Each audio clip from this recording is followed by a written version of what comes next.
मित्रों, मेघनाद रावण का महान पुत्र प्रभु राम के हाथों युद्ध में घायल रक्त में सना रणभूमि में गिरा हुआ था, लेकिन अभी भी अपने भीतर एक अग्नि जलाए हुए था।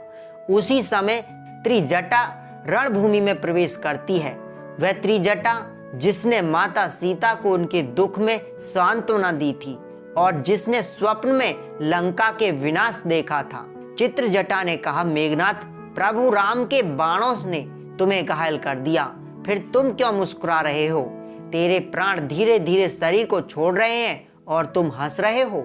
मेघनाद ने कहा, चित्रजटा, मुस्कान हमेशा विजय की नहीं होती, कभी कभी यह पश्चाताप की अंतिम निशानी होती है। मैं रावण का पुत्र हूँ, लेकिन शायद अब समझ पाया हूँ कि अहंकार की आग कितना भस्म करती है। त्रिजटा ने कहा, तुम यह क्या कह रहे हो?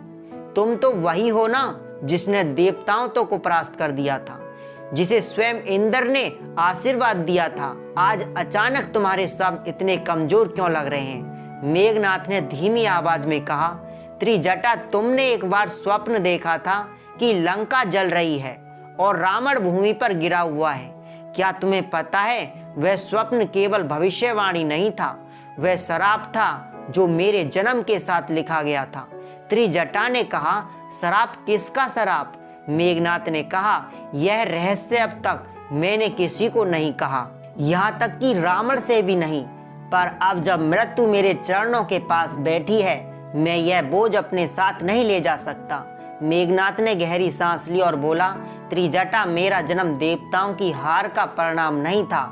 मेरा जन्म एक अधूरी यज्ञ अग्नि से हुआ। जब रावण ने देवताओं से युद्ध किया तो उसने ब्रह्मा जी को प्रसन्न करने के लिए एक यज्ञ किया था। उस यज्ञ का फल केवल तब पूर्ण होता जब यज्ञ में समर्पण करने वाला व्यक्ति अपने भीतर की अधर्म की ज्वाला को बुझा दे। मेरे पिता ने वह अधर्म कभी नहीं छोड़ा।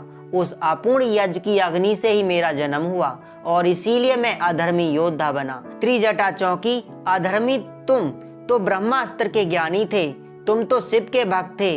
मेघनाद मुस्कुराया, हाँ त्रिजटा, मैं शिव का उपासक था, पर मेरे भीतर रावण का रक्त था। शिव मुझे शक्ति देते थे, पर मेरा मन रावण के प्रति शोध भावना से भरा रहता। इसलिए मेरी हर विजय वास्तव में एक पतन की ओर एक और कदम थी। त्रिजटा ने कहा, क्या तुम्हें पछतावा है? क्या तुम श्री राम को धर्म का मार्ग मानते हो? मेघनाद ने कहा, त्रिजटा, जब मैंने युद्ध में श्री राम को देखा, उनके बाणों में तेज से अधिक करुणा थी। जब उन्होंने लक्ष्मण को भेजा मुझे रोकने के लिए, तब मैं समझ गया वे मुझे मारना नहीं चाहते, वे मुझे मुक्त करना चाहते हैं, मुक्त उस अधर्म से जिससे मैं बंधा हुआ था। त्रिजटा ने कहा, तो क्या यही रहस्य है जो तुम मुझसे कहने आए हो? मेघनाद ने कहा, नहीं त्रिजटा, यह तो केवल आरंभ है। असल रहस्य वह है जो मेरे पिता को कभी नहीं बताया गया। मैं जानता था कि लंका का विनाश निश्चित है। त्रिजटा स्तब्ध रह गई। तुम जानते थे, फिर भी तुम रावण के साथ खड़े रहे। मेघनाद ने कहा, क्योंकि मैं पुत्र था।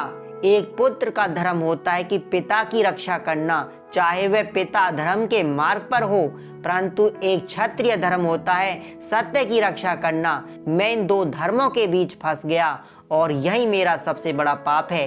त्रिजटा ने कहा, तो क्या तुम श्री राम को भगवान मानते हो? मेघनाद ने कहा, त्रिजटा, राम भगवान है या नहीं यह तो संसार तय करेगा, पर इतना जान लो, उनकी दृष्टि में मैं शत्रु नहीं था, उनकी दृष्टि में मैं भी मुक्ति का पात्र था, और इसीलिए मरने से पहले मैं यह रहस्य तुमसे कह रहा हूँ, ताकि लंका के लोग जान लें, धर्म की हार कभी नहीं होती है, सिर्फ अधर्म की देरी से मृत्यु होती है। मेघनाद ने कहा, त्रिजटा, अगर तुम जीवित रहीं तो माता सीता से कहना, मैंने उनके पति को केवल एक योद्धा नहीं, एक धर्म स्वरूप के रूप में देखा, और जब लक्ष्मण ने मेरा वध किया, मैंने मृत्यु में भय नहीं देखा बल्कि शांति देखी। मेघनाद की सांसें धीमी होने लगी। मेघनाद ने अंतिम बार कहा, त्रिजटा, जब लंका जले तो मेरे पिता को कहना, रावण की सबसे बड़ी विजय उसका पुत्र नहीं बल्कि उसका पश्चाताप होगा। और इतना कहकर वह मौन हो गया। त्रिजटा ने आकाश की ओर देखा, तभी पीछे से एक भारी आवाज आई। त्रिजटा, उसने मुड़कर देखा, वह मंदोदरी थी। रावण की रानी जो अपने पुत्र के प्राण खो चुकी थी। त्रिजटा ने कहा, रानी मुझे कुछ कहना है। मरने से पहले मेघनाथ ने मुझसे एक रहस्य साझा किया। मंदोदरी ने चौंक कर कहा, रहस्य? कौन सा रहस्य?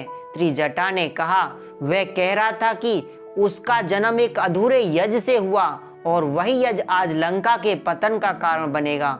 त्रिजटा ने कहा, रानी, मेघनाथ ने मरते समय कहा था कि धर्म की हार नहीं होती, केवल अधर्म की देरी से मृत्यु होती है।